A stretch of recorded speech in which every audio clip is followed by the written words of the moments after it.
Hi everyone, this is the fifth lecture in the chapter photosynthesis પ્રકાશ સંશ્લેષણ.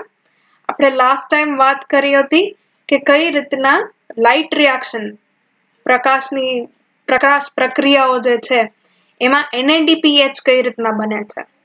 Okay, આ NADPH જરૂરી છે શેના માટે? તો કે આપણે કાર્બન ડાયોક્સાઇડ ને જ્યારે રિડ્યુસ એટલે કાર્બન ડાયોક્સાઇડ માં હાઇડ્રોજન જ્યારે ઉમેરશી તો જ શર્કરા બનશે, રાઈટ, કાર્બોહાઈડ્રેટ.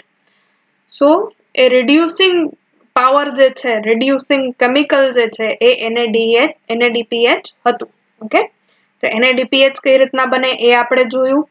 ફોસ્ફોરિલેશન કઈ રીતના થાય, સાયક્લિક અને નોન સાયક્લિક, ચક્રીય અને અચક્રીય, એ જોયું. સ્પેશિયલી જે નોન સાયક્લિક હતું એના ડિટેલમાં ઇલેક્ટ્રોન ટ્રાન્સપોર્ટ બી આપણે ભણ્યા, ફોટોલાઇસિસ બી આપણે ભણ્યા. Okay, so we have discussed all of those parts. Today we will study how ATP is synthesized.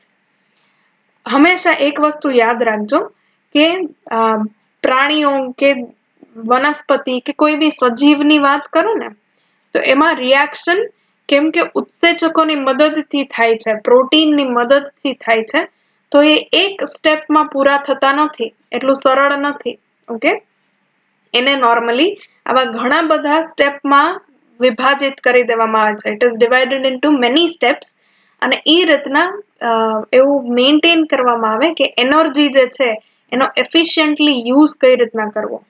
આપણે જોયું હતું ઇલેક્ટ્રોન જે છે એનું એનર્જી એફિશિયન્ટલી એક પરથી બીજા ઇલેક્ટ્રોન એક્સેપ્ટરમાં જ્યારે પસાર થાય ત્યારે એનો યુઝ થાય છે. તો કઈ રીતના યુઝ, શું યુઝ, કેવી રીતના એ ટ્રાન્સપોર્ટ થાય છે, we will study today. Okay, fine. આ મારી સાથે સાથે તમે લખતા જજો, નોટ્સ બનાવતા જજો. ઓકે, આઈ હોપ તમે લાસ્ટ ટાઈમનું જે આપણે આખું સ્કીમ બનાવી હતી, ઝેડ સ્કીમ, એની ડાયાગ્રામ તમારી નોટબુકમાં બનાવી હશે. બનાવી છે ને? ઓકે, ચલો. So today we will be discussing chemiosmotic hypothesis અથવા રાસાયણાશ્રુતિ અધિતર્ક. ઓકે, એનો મીનિંગ શું થાય? તો સૌથી પહેલા એટીપી સિન્થેસિસ જે છે એટલે કે એટીપી નું સંશ્લેષણ એ શેની સાથે સંકળાયેલું છે? તો કે it is link to development of a proton gradient. પ્રોટોનનો ગ્રેડિયન્ટ મતલબ એક તરફ પ્રોટોન વધારે હશે પ્રમાણમાં અને બીજી તરફ ઓછું હશે. ઓકે, તો એને ગ્રેડિયન્ટ કહેવાય. તમે એવું વિચારો કે સ્ટ્રોબેરી વાળું શરબત બનાવવું છે. ઓકે, તો એક કાચનો ગ્લાસ લીધો, સ્ટ્રોબેરીનું સિરપ જે આવે સિરપ તમે નીચે નાખ્યું અને એની ઉપર તમે પાણી એડ કર્યું તો તમને શું જોવા મળશે? તો કે નીચે જે સ્ટ્રોબેરી સિરપ એડ કર્યું હશે ત્યાં એકદમ ડાર્ક પિંક કલર જોવા મળે અને જ્યાં પાણી ઉમેર્યું ત્યાં તમને ધીરે ધીરે ગ્રેડિયન્ટ વાઇઝ ઉપરની તરફ ક્લિયર પાણી અને વચ્ચે લાઇટ પિંક કલરનું પાણી એવું દેખાશે, રાઈટ? સો એને ગ્રેડિયન્ટ કહેવાય. એક તરફ વધારે છે, એક તરફ ઓછું છે. ફાઇન. સો એટીપી સિન્થેસિસ જે છે, એટીપી નું સંશ્લેષણ જે છે એ ક્યારે પોસિબલ છે? તો કે જ્યારે થાઇલાકોઇડની મેમ્બ્રેન એટલે આપણે થાઇલાકોઇડનું પટલ જે છે એની આરપાર એક પ્રોટોનનું ગ્રેડિયન્ટ હોય. ઓકે, એની આરપાર એક જગ્યાએ પ્રોટોન વધારે અને બીજી જગ્યાએ પ્રોટોન જ્યારે ઓછા હોય ત્યારે. So let S C here. આ ડાયાગ્રામમાં તમે જોઈ શકો છો, આ એક થાઇલાકોઇડ છે. ફાઇન, આ એક થાઇલાકોઇડ છે. એની ઉપર આ અલગ અલગ જે બી આપણે ફોટો સિસ્ટમ ભણ્યા હતા લાસ્ટ ટાઈમ, જે બી પ્લાસ્ટોક્વિનોન, પ્લાસ્ટોસિયાનિન, સાઇટોક્રોમ ભણ્યા હતા એ બધા આવેલા હોય છે.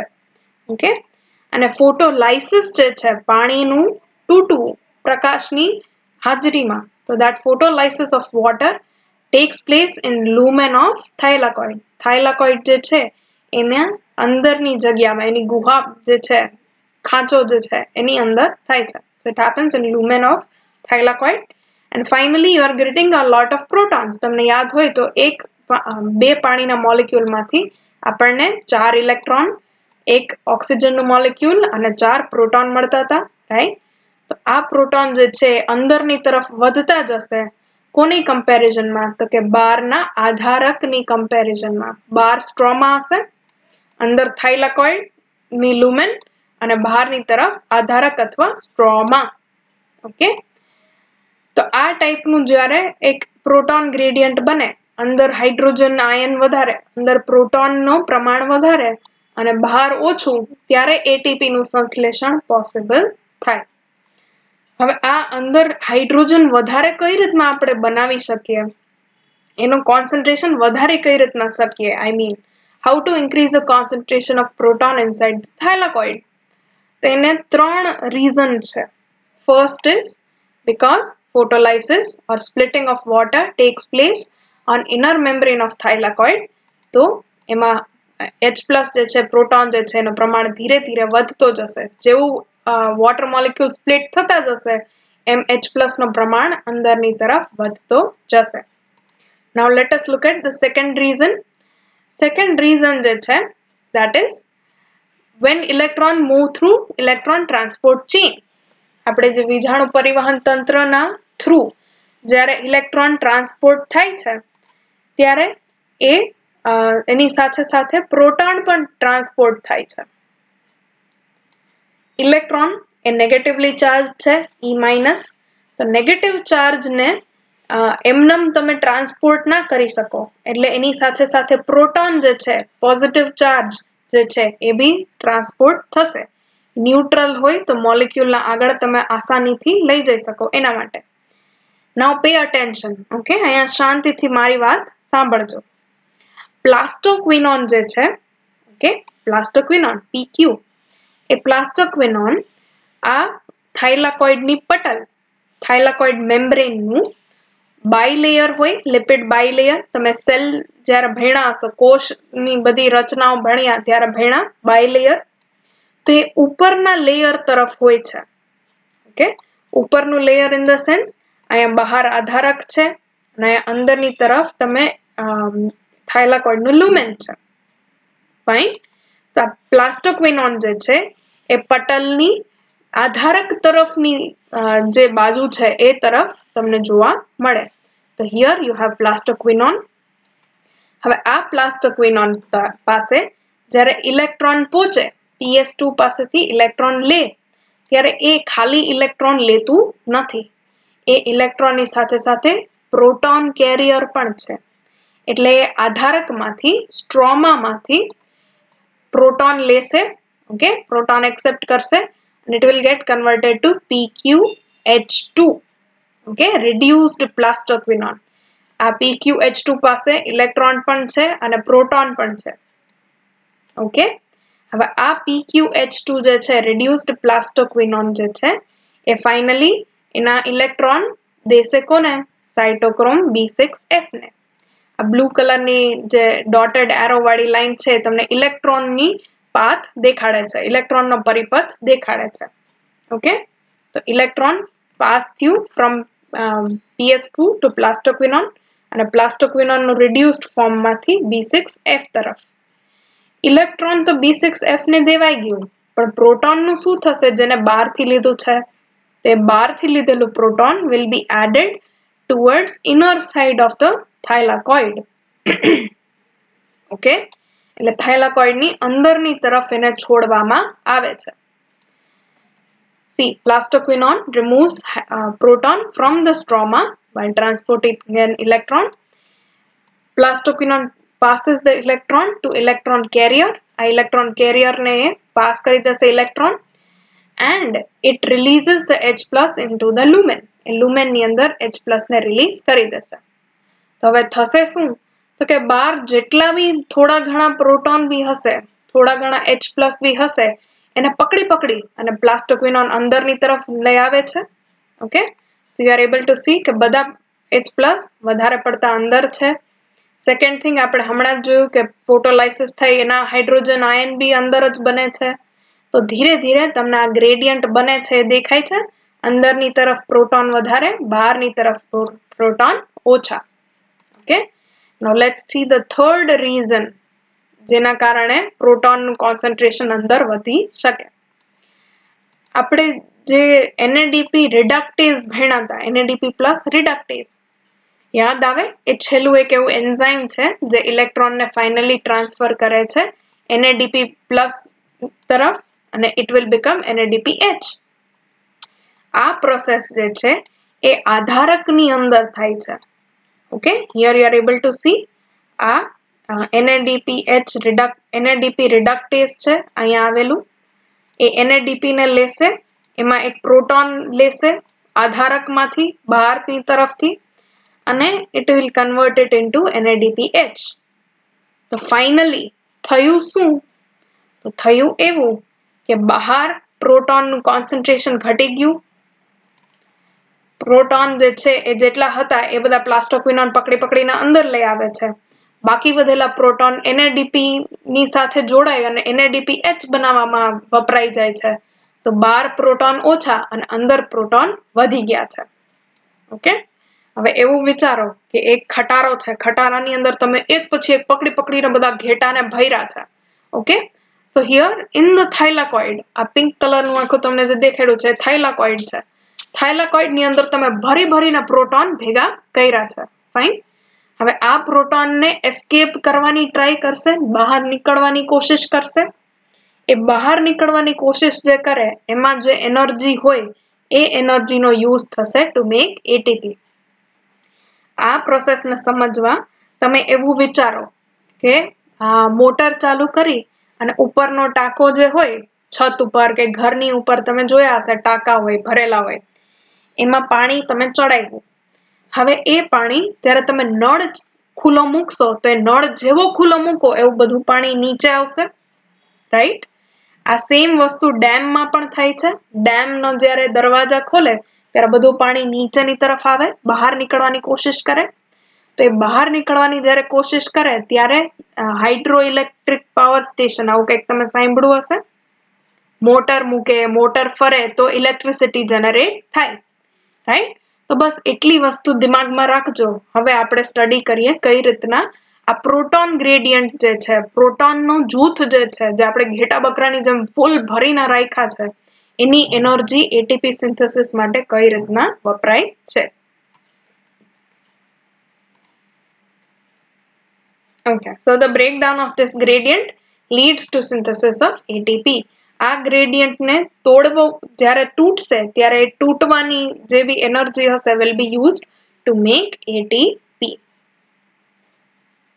Okay. Now for this there is an enzyme, એક ઉત્સેચક છે જેનું નામ છે ATP synthase. Synthesis એટલે સંશ્લેષણ થાય, ASE એટલે એન્ઝાઇમ છે. So ATP synthase meaning ATP નું સંશ્લેષણ કરવા વાળું ઉત્સેચક. સો આપણે જે આ ગ્રેડિયન્ટ તોડવાની વાત કરી, જે નળ ચાલુ કરવાની વાત કરી, તો એ નળ જે છે that નળ is nothing but ATP.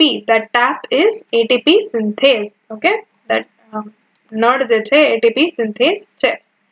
So the gradient is broken down by movement of protons across the membrane, એટલે membrane ની આરપાર, to the stroma, એટલે thylakoid lumen, જે thylakoid નું ખાલી જગ્યા હતી જ્યાં પ્રોટોન તમે ભેગા કર્યા હતા એ તરફથી સ્ટ્રોમા આધારકની તરફ પ્રોટોનની મૂવમેન્ટ થશે. સેના થ્રુ? તો કે through the transmembrane channel called ATP synthase. Okay, આ ATP સિન્થેસ ની ટ્રાન્સમેમ્બ્રેન ચેનલ જે છે, ટ્રાન્સ એટલે થ્રુ, મેમ્બ્રેન એટલે પટલ, પટલની આરપાર જે ચેનલ બનાવે છે. ચેનલ એટલે તમે ટનલ કે કેનાલ એવું સાંભળ્યું હશે ને, જેમાંથી આપણે વ્હીકલ પસાર કરતા હોય, ઘણી જગ્યાએથી બોટ પસાર થતી હોય, એ રીતના આ ચેનલમાંથી તમારા પ્રોટોન પસાર થશે. Okay, so transmembrane channel of ATP synthase. આ ડાયાગ્રામમાં તમે જે તમને દેખાય છે એ ATP સિન્થેસનું સ્ટ્રક્ચર છે. આ તમારું પટલ થઈ ગયું અને પટલની અંદર આ બે ભાગમાં ડિવાઇડેડ હોય છે. જે F0 છે, ઓકે, FO જેને કહેવાય, આ તમને દેખાય છે જે સિલિન્ડર જેવું, એ FO છે, લખેલું છે FO પાર્ટિકલ, અને બહારની તરફ જે છે એ F1 પાર્ટિકલ છે. FO જે છે એ ચેનલ બનાવશે, ઓકે, ટનલ બનાવશે. શેના માટે? તો કે H+ માટે, પ્રોટોન માટે. ઓકે, આપણે નળની જે વાત કરીએ નળ જેવું કામ કરશે. હવે નળ પાસે મોટર પણ મૂકવાની ઇલેક્ટ્રિસિટી જનરેટ કરવા, તો એ મોટર જે છે that will be F1 particle.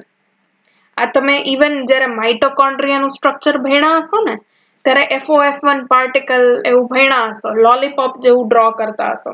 Okay, તો આ F1 જે છે it protrudes out. protrudes એટલે એ બહારની તરફ નીકળેલું છે. કઈ તરફ? તો કે towards સ્ટ્રોમા, આધારકની તરફ. ઓકે, અને એનું કામ શું છે તો કે એડીપી પ્લસ ઇનઓર્ગેનિક ફોસ્ફેટ આ બેની વચ્ચે બંધ બનાવી અને એટીપી બનાવવું. ફાઇન. તો આમાં તમને બે કામ થાય છે એટીપી સિન્થેસ દ્વારા. એક કામ છે પ્રોટોન જે છે એ એક જગ્યાએ જ્યાં ભેગા થઈ ગયા હતા, પ્રોટોન ગ્રેડિયન્ટ જે હતો એને તોડવો. So from here H plus will move towards stroma, આધારક તરફ. અને સેકન્ડ કામ જે છે એ એટીપી નું જનરેશન કરવું. Okay, now I have this clip so you will be able to understand better. આ એટીપી સિન્થેસ, આ ઉપર જે છે રોટર, આ વચ્ચે એક જે છે એને રોડ કહેવાય અને આ થઈ ગયું કેટાલિટિક હેડ. ફાઇન. તમે જોઈ શકો છો કે ઉપરની તરફ બહુ બધા પ્રોટોન ભેગા થઈ ગયેલા છે, રાઈટ? અરે આ કેમ આવું થાય છે? અચ્છા ચાલો નેવર માઇન્ડ, આમાં કંઈક પ્રોબ્લેમ લાગે છે. But basically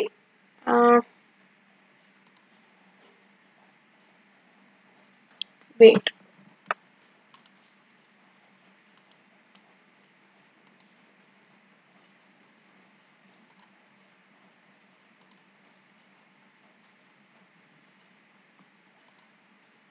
just a minute, huh?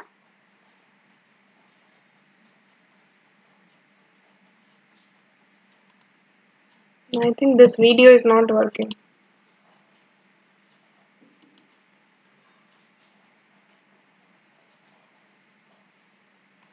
ચાલો નો problem.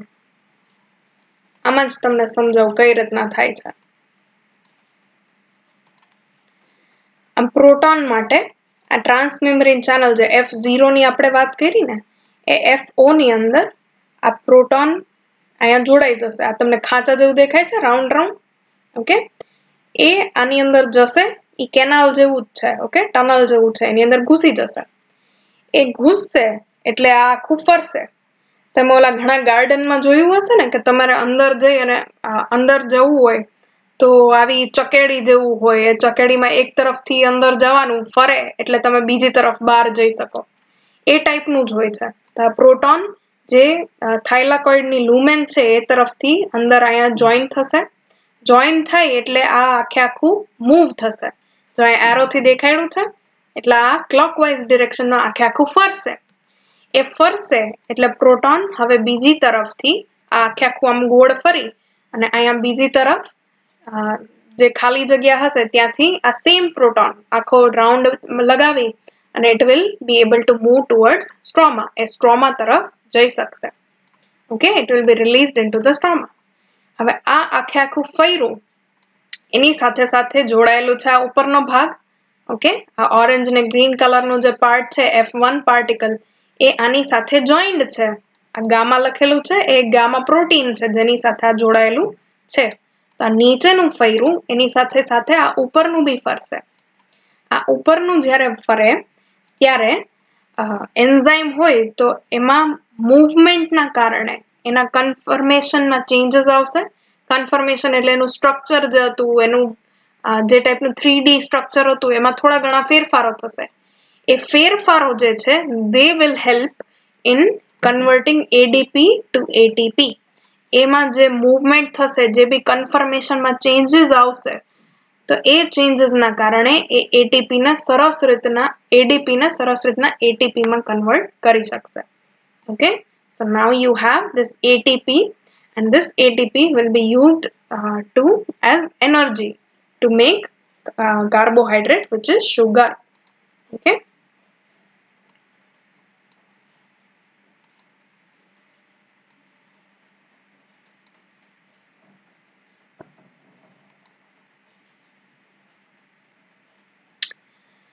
fine. Anyway, so So now we will see the whole overview. આખું આપણે બધું સમજી લીધું છે તો એકવાર જોઈ લઈએ. Okay, this is a summary, this is a repetition. તમને સરસ રીતના મસ્ત રીતના યાદ રહી જાય એના માટે. Fine. તો pause કરવો હોય વિડિયો pause કરી દો, થોડીક ફ્રેશ થાવ હોય, પાણી વાણી પી લેવું હોય પી લ્યો, and after that we will start with this. Okay, fine, ready? Okay, ચલો light reaction નું આખા reaction નું summary. Light reaction માં સૌથી પહેલા let us see photolysis of water. પાણી જે છે H2O માંથી ઓક્સિજન, પ્રોટોન અને ઇલેક્ટ્રોન. ફાઇન. અને આ થશે ક્યાં તો કે ફોટોસિસ્ટમ 2 માં, ખાલી ફોટોસિસ્ટમ 2 માં. હવે એના ઇલેક્ટ્રોન જે હતા એ ઇલેક્ટ્રોન લઈ લેશે ફોટોસિસ્ટમ 2. એની ઉપર લાઇટ પડશે 680 નાનોમીટર વાળી, ત્યારે ઇલેક્ટ્રોન એક્સાઇટેડ થઈ જશે, ઉત્તેજિત થશે. એક્સાઇટેડ ઇલેક્ટ્રોન જે છે એ એની બાજુવાળો એટલે કે પ્લાસ્ટોક્વિનોન એની પાસેથી લઈ લેશે. પ્લાસ્ટોક્વિનોન ઇલેક્ટ્રોન લેશે, એની સાથે સાથે એ આધારકમાંથી સ્ટ્રોમામાંથી પ્રોટોન પણ ખેંચી લેશે. પ્રોટોન અને ઇલેક્ટ્રોન ખેંચી અને ઇટ વિલ બીકમ રિડ્યુસ્ડ પ્લાસ્ટોક્વિનોન એટલે કે PQH2. આ રિડ્યુસ્ડ પ્લાસ્ટોક્વિનોન જે છે એ ફાઇનલી પાસ કરશે ઇલેક્ટ્રોનને સાઇટોક્રોમ B6F કોમ્પ્લેક્સ પાસે. ઓકે, તો એ ઇલેક્ટ્રોનને B6F પાસે દેશે અને હાઇડ્રોજનના આયન જે છે, પ્રોટોન જે છે એને ફેંકી દેશે ક્યાં તો કે તમારા થાઇલાકોઇડ લ્યુમેનમાં. ક્લિયર? ઓકે, હવે આ ઇલેક્ટ્રોન ફ્રોમ સાઇટોક્રોમ B6F એ જશે પ્લાસ્ટોસિયાનિન તરફ. પ્લાસ્ટોસિયાનિન જે છે એ ફાઇનલી ઇલેક્ટ્રોનને એક્સેપ્ટ કરી અને will transfer it to PS1, photosystem 1. Okay, હવે આ ઇલેક્ટ્રોન પાસે કઈ એનર્જી રહી નથી. This electron will again get excited, એ ઉત્તેજિત થશે 700 નાનોમીટરની વેવલેન્થ વાળી લાઇટ થી. એ જ્યારે ઉત્તેજિત થશે when it gets excited, it will be taken away by ferredoxin. આ ferredoxin નામનું જે પ્રોટીન હતું એ ઇલેક્ટ્રોનને લઈ લેશે.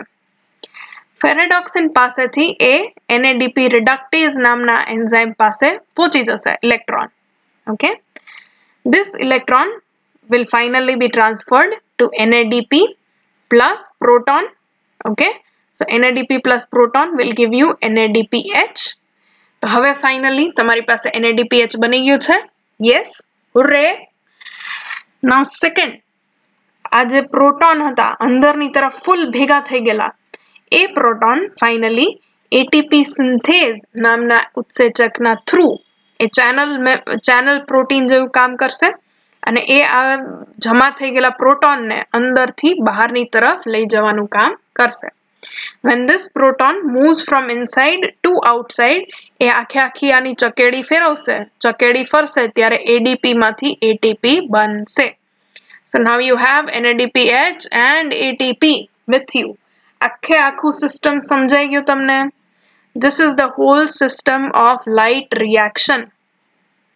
Second thing, આ પોસિબલ ત્યારે જ છે જ્યારે તમને 2 નાનોમીટર વાળી લાઇટ પડતી હોય ત્યારે. 680 નાનોમીટર અને 700 નાનોમીટર વાળી લાઇટ 2 પડતી હશે તો જ NADPH બનશે અને ATP બનશે. જ્યારે ખાલી એક જ ટાઈપની લાઇટ પડતી હોય which is mostly P700. Okay, જ્યારે ખાલી 700 નાનોમીટર વાળી લાઇટ પડે ત્યારે તમને યાદ કરો આપણે સાયક્લિક ફોટોફોસ્ફોરિલેશન ભણ્યા હતા ને, એ આખું રિએક્શન થશે.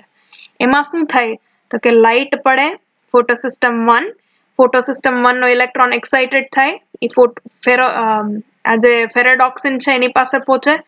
ફેરેડોક્સિન માંથી it will get transferred to plastoquinone, B6F, plastocyanin અને પાછું ફોટોસિસ્ટમ 1 પાસે આવશે. તો આ રીતના આખું ચક્રીય પ્રક્રિયા થશે. Okay, cyclic reaction. ફેરેડોક્સિન પાસે પ્લાસ્ટોક્વિનોન, B6F, પ્લાસ્ટોસિયાનિન અને PS1. તો આ આખા રિએક્શનમાં તમે જોઈ શકો છો કે પ્લાસ્ટોક્વિનોન અને સાઇટોક્રોમ B6F માંથી પાસ થાય છે, એનો મતલબ કે પ્રોટોનને બહારથી અંદર ખેંચે છે. જેટલું પ્રોટોનને બહારથી અંદર ખેંચશે એટલું ATP બનશે. ઓકે, એટલે સાયક્લિક રિએક્શન જે છે એમાં પણ ATP બને છે, પણ કેમ કે એ NADP રિડક્ટેઝ સુધી ઇલેક્ટ્રોન નથી પહોંચતો એટલે NADPH બનશે નહીં. ક્લિયર? બે ખબર પડી ગઈ. સાયક્લિકમાં ખાલી ATP અને નોન સાયક્લિકમાં ATP plus NADPH. Next time આપણે વાત કરીશું કેલ્વિન સાયકલની અથવા ડાર્ક રિએક્શનની. ડાર્ક રિએક્શનમાં હવે ફાઇનલી અત્યાર સુધી જ્યાં કાર્બન ડાયોક્સાઇડનો યુઝ નહોતો, રાઈટ, પણ હવે કાર્બન ડાયોક્સાઇડના 6 મોલિક્યુલને આપણે ભેગા કરી એમાં હાઇડ્રોજન ઉમેરી. હાઇડ્રોજન ક્યાંથી આવશે? તો આ NADPH માંથી. અને કોઈ બી બોન્ડ બનાવવો હોય, કોઈ બી બંધ બનાવવો હોય તો એ બંધ બનાવવા માટે એનર્જી જોઈ, રાઈટ, તો એ એનર્જી મળશે તમને ATP માંથી. ઓકે, તો આ NADPH અને ATP બે ભેગા મળી અને કાર્બન ડાયોક્સાઇડ માંથી ગ્લુકોઝ બનાવવાની પ્રોસેસ જે છે એ કરશે.